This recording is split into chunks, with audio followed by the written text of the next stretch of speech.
Okay, so the purpose of this presentation is purely pragmatic. It's to help you identify subtle experiences or not so subtle ones that can happen while navigating non-dual spirituality. And for example, we might have perceptions of something feeling energetically off, or some feeling as if we're not, are we talking to a real person on the other end of this, or what's going on there? And I believe that those are valid perceptions that we have. There's like a real emotional, energetic experience or impact that we get from people who are talking from a specific stance. And we feel like some of the humanity is missing. Okay. The purpose is also to help you navigate these kinds of conversations with persons or alleged non-persons who speak from the radical non-dual stance. And this presentation is really not meant as a philosophical or technical exposition on non-duality per se. It's not to convince anybody of any special state or non-state that I have personally experienced or attained. And that's it. That encapsulates the purpose of this presentation and really what it's for. Purely pragmatic, once again. Okay.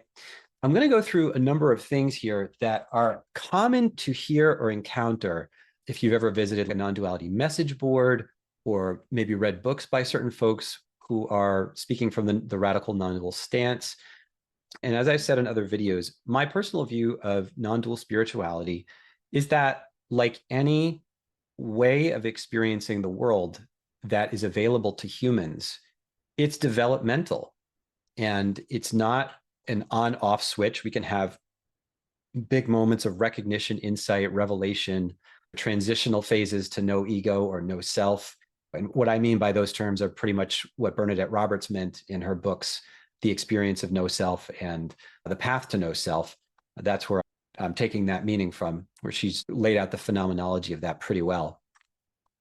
In any case, a person can have gone through something like that. Maybe a good example of that would be somebody like Daniel Ingram, who's, I'm just using him because he's somebody that I know and he's somebody that I respect. And it's the experience of seeing viscerally that there is not a separate permanent self that is ontologically outside of everything else that's happening. There's more nuance to it than that. But anyway, we can be in a real experience like that. And at the same time, the stance about that experience is something that I consider to be separate. Okay. And so that is what I'm calling the radical non-dual stance. The radical non-dual stance is a style of communicating and relating, and it often conveys the following messages or types of messages. For example, and so let's go through these one by one. And as we go through them one by one, we can just pay attention to how this kind of communication lands with us and then what we want to do with that, right? Because sometimes there's the seduction in these types of encounters to say, oh, wow, this person must know something that I don't, because it sounds like they're speaking from a point of view that I don't have or I can't relate to. And then it starts to go down that slippery slope of deferring power to them, or deferring our sense of discernment, or a sense of they must have some special knowledge, and so on and so forth. Okay, if we can get down that slippery slope, and it can be really confusing because it's almost like in having these types of conversations with somebody and engaging the radical non-dual stance, sometimes the stance itself undercuts any ability to relate to the person on just the most essential basic level. And that's what can feel disruptive or jarring or confusing or bewildering about these types of conversations. And so the purpose of this, again, is to just help you navigate the potential muck and mire of encountering the radical non-dual stance. So here we go. I'll just speak from my own experience. I have no problem doing that. One of the most jarring things that I seem to get, that I feel when encountering the radical non-dual stance, is the message of there's no one here. What that says to me is that, oh, there's no one here on the other side of this conversation. Really? Oh, there seems to be something that's generating words and meanings, and you seem to understand what I'm saying just fine. There's really no one there. Are you an AI? Is that what's going on here? Did you evolve into an AI program? So it's like that in itself, it doesn't really mean much to me. I think it was Shankara who said, the one that says there is no one here is the one that's there. And again, I do feel and believe and have had experiences that lend credence to myself that there is a way of experiencing the world where our primary kind of ego-focused, self-reflective manner of processing information is resolved, or that is no longer there, where it just feels like a much more fluid, non-self-centered form of experience. And so then that can make somebody conclude there is no one here. The way that I would say that is there is always somebody there, because you can put two people who say things like there's no one here and there's no one having an experience. You can put two of those people together and they will disagree about things. If there was really and truly no one there, there would be no disagreement. Can this domain of experience where there's no self, can that domain of experience disagree with itself? It wouldn't make any sense. Even if there's an experience of no self, maybe a word that's useful here is positionality. Positionality means there's still an implicit point of view. Even if the person feels like their primary sense of identity is scrubbed out, there is still a point of view there, right? If you go to a SAND conference, you'll see debates between different people. There is, as my teacher Judith Blackstone likes to say, dueling among the non-dualists.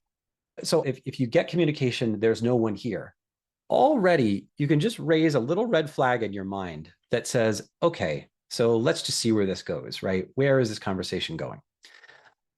And a corollary to that would be something like, there's no one here having an experience. Again, the way in which this can feel jarring is like when we're communicating to people, I think there's a natural, normal human desire to want to feel that there's a being on the other end that has a kind of caring regard for us, especially if we're in a dialogue about spirituality or something like that, or we're in a vulnerable place where we want help and we want to have our suffering alleviated in some way, and we're coming to a spiritual teacher for that.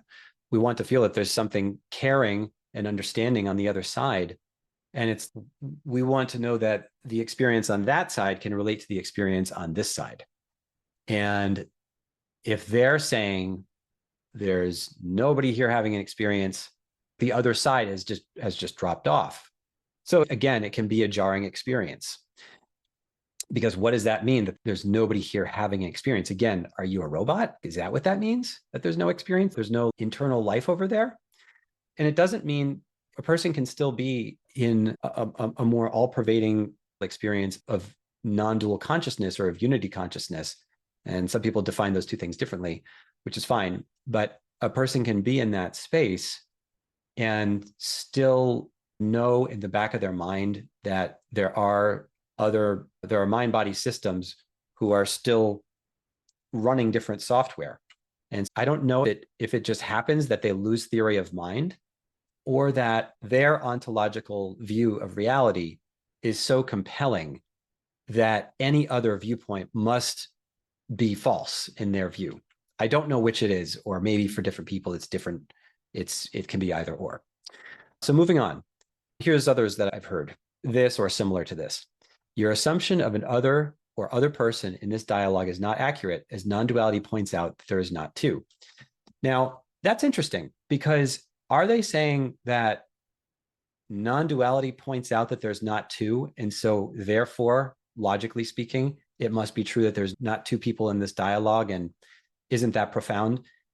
Is that what they're saying? Or are they saying that that is their experience of some non-dual space of consciousness, and that's where they're coming from? Non-duality points out that there is not two. So unclear as to what that means.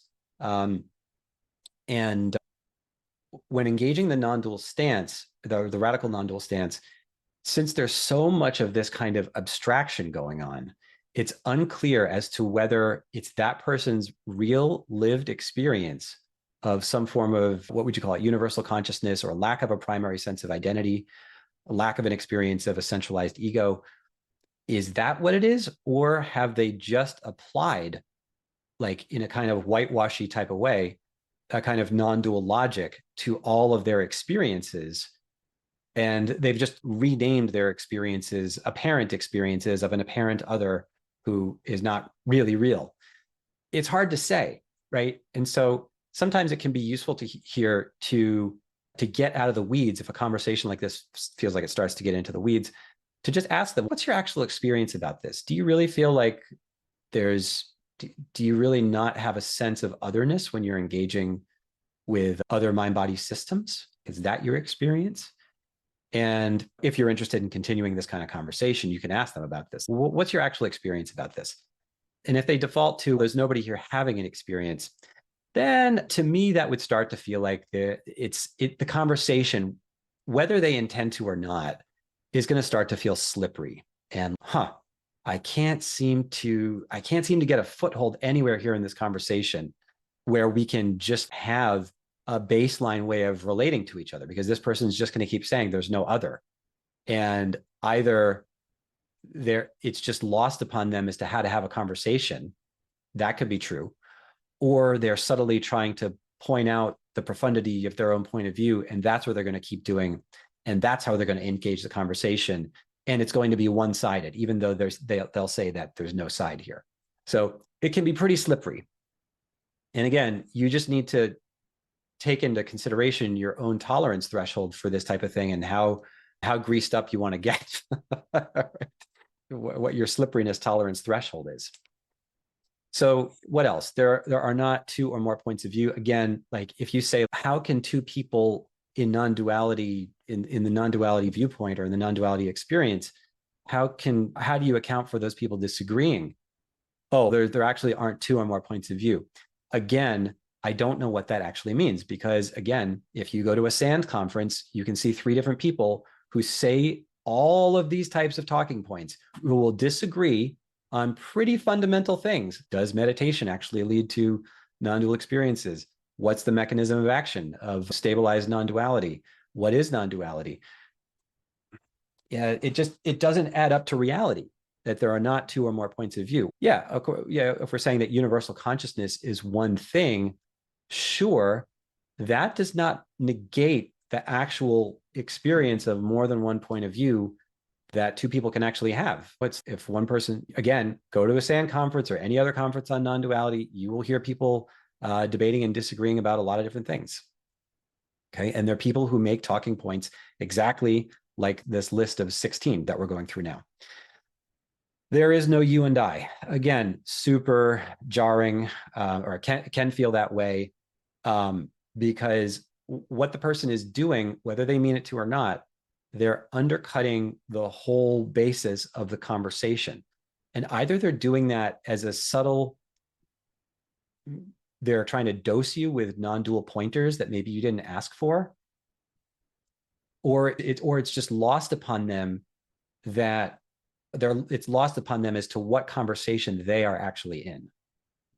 So, or to them, they are in one conversation, and there's an encapsulation within that specific viewpoint whereby they've lost theory of mind, or theory of mind is not something they're either capable or interested in reaching for in that moment, and they can't engage the conversation in a normal way. Again, if you have conversations with people like Daniel Ingram, again, somebody who I have a lot of respect for, author of Mastering the Core Teachings of the Buddha.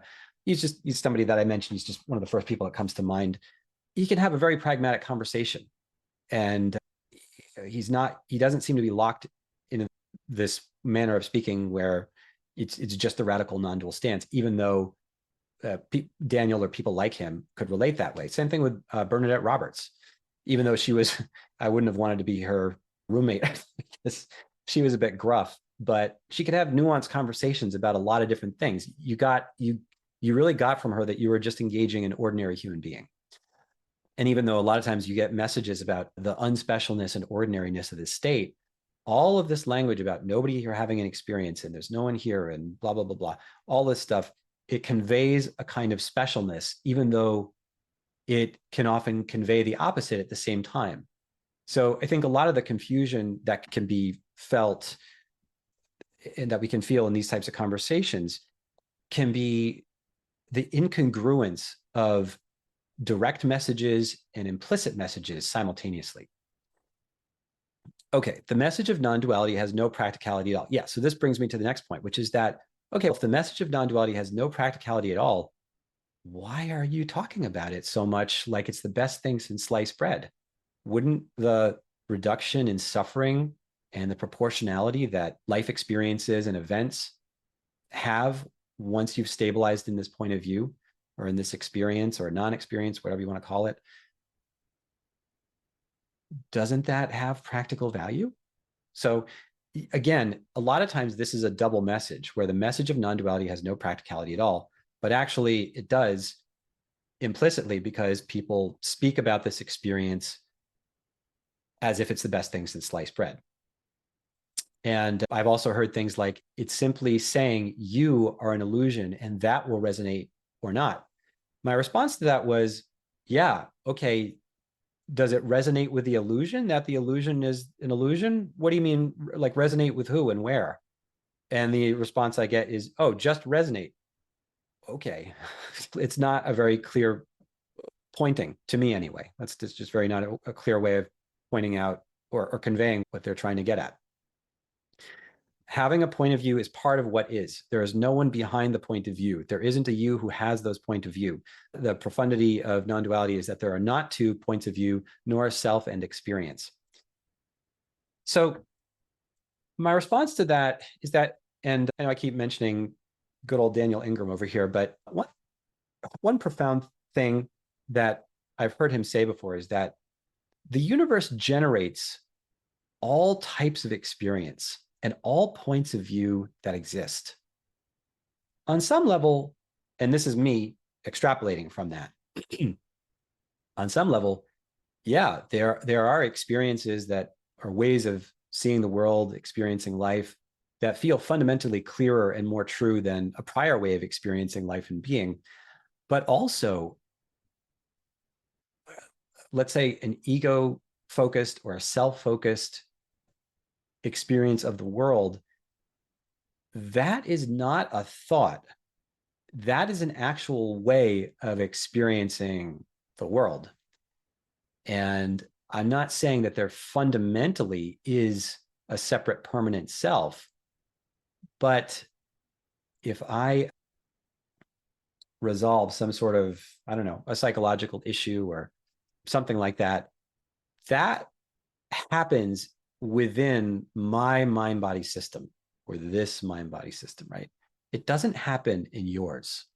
So, in a pragmatic way, there is a self and there is an experience, because how could that person who's saying things like the profundity of non-duality is that there are not two points of view, nor a self, nor experience, how could anybody even say those words if there was no experience behind them? Again, it's the jarringness of that communication is that it lands as, oh, hi there, I am a bot. I'm an AI that has non-duality talking points. It's as if that's what the person is conveying, which is what makes it jarring, because it's an incongruent form of communication. Obviously, there's a person on the other side of that. And non-duality has probably reduced a lot of suffering in their life. And that's probably why they, part of why they probably feel like it's a more true, legitimate way of communicating to communicate this way. That's like the good faith assumption as to why somebody might communicate like this. Okay, what else? There also isn't meaning, only the illusion of such. Whoa. How could, okay, so this is doublespeak if I've ever heard it in my life. If we're saying there isn't meaning, how can we even know what we're talking about with each other unless there's a shared notion of the meaning of what we're both saying and understanding from each other? Same for teachings. Non-duality isn't a concept or a philosophy.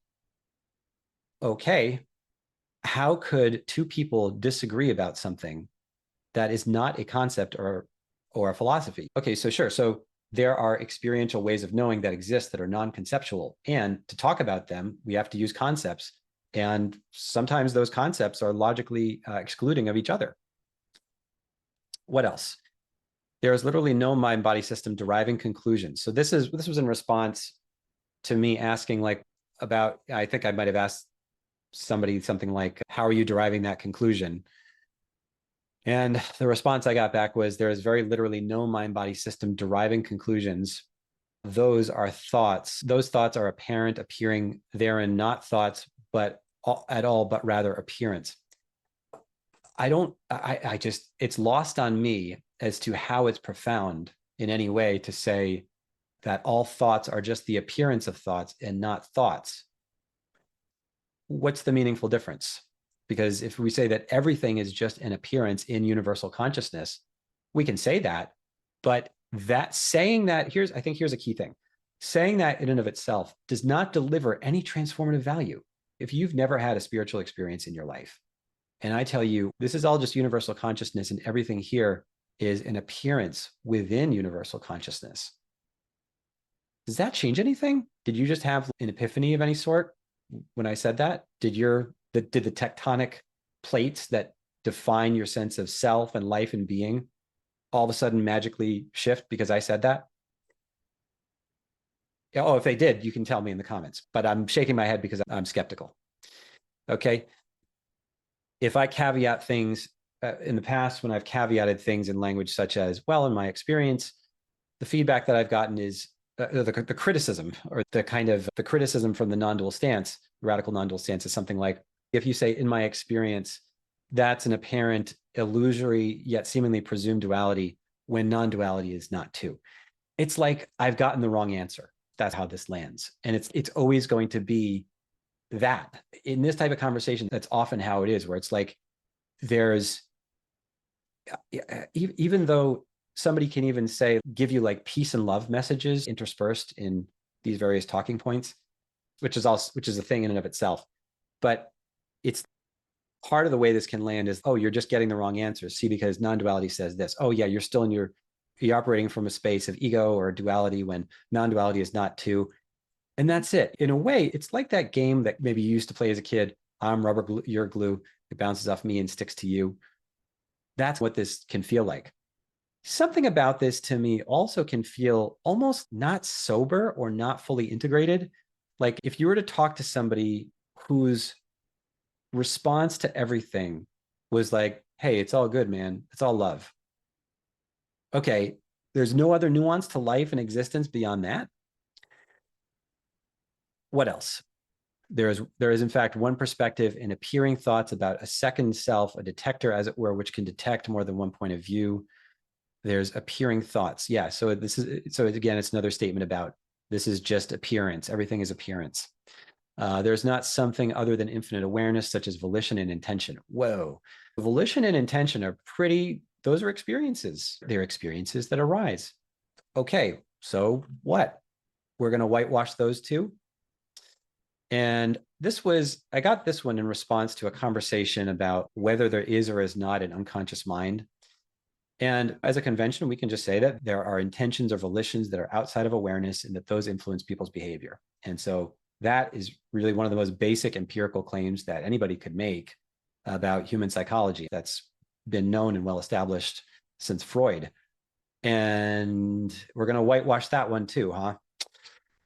Yeah. Again, we have to be careful here, because if we assume that person that we're interacting with has a point of view that's more profound in some way than our own experience, then it's like it can get really confusing. Because a lot of this does, frankly, like on its surface, it sounds profound on paper, talking about infinite awareness and such. But on a pragmatic level, there is a mind, there's an unconscious mind, there are different minds. That's pragmatically, that's true.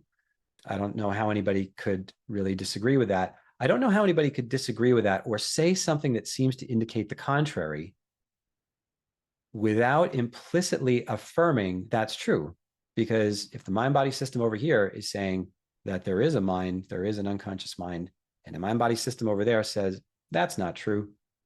If that's not true, there are no other minds. On a pragmatic level, not true. There are other minds on a pragmatic level. Which is not to negate that there is something called universal consciousness, or that there is a divine ground of being that is just one thing, that there's only one thing happening. That point of view is also true, and both can be true at the same time. But I think one thing that's important here is not what some people call confusing the planes, right? Confusing different planes of existence. There's the pragmatic level of existence, and then there's the universal consciousness level of existence. And they both operate simultaneously. That's what the human condition largely is. So I'm just going to go through the rest of these quickly because I have a hard stop in a minute. But there is no one disagreeing, no disagreement actually happening. again, a kind of whitewashing because we can feel like we're not really saying the same thing. So there is a disagreement, even though we respect each other. Maybe. I don't know. Maybe a lot of this is passive aggressive disrespect. I don't know. It could be that. But presumably, if this is like, if the communication we feel that we're getting is in good faith, feels like it's in good faith, there is a disagreement happening. Yeah, all this is pretty similar. The reality of a false self is actually appearing thoughts again. There's only the appearance of this, that, or the other. It's not real. It feels real, and that's how it is until it doesn't. There are no non-dualists. Go to a SAND conference. Beliefs appearing as thoughts by nature of appearing are not logical positions. Wow. Yeah. So it just, on a pragmatic level, one person can have a definition of non-duality that is mutually exclusive to somebody else's definition, in the same way that square and circle are logically exclusive entities. You can't have a square circle, right? Just in short, last few things here, and then we're going to wrap up. How to navigate these conversations or advance them. This slide is about how to advance the conversation. Number one, know your outcome. Know what you're getting into if you start to hear these non-dual talking points and your red flag has already gone up. You can start to ask somebody to get more granular what experiences that they've had that lead them to say what they're saying.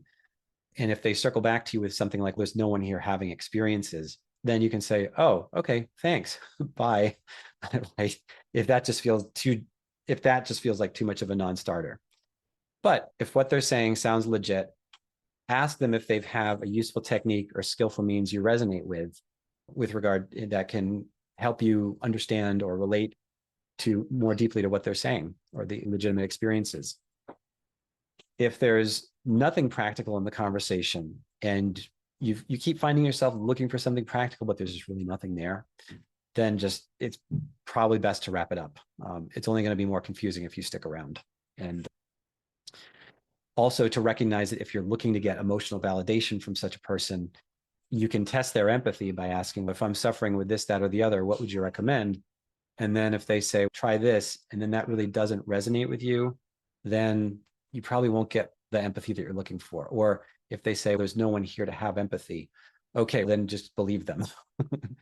And if they don't pass the empathy test, then go back to step 4. There might not be anything practical in the conversation. And so it might just be more confusing to stick around. I hope this was helpful. And if you have any questions or comments, you can leave them in the comments below. Thanks.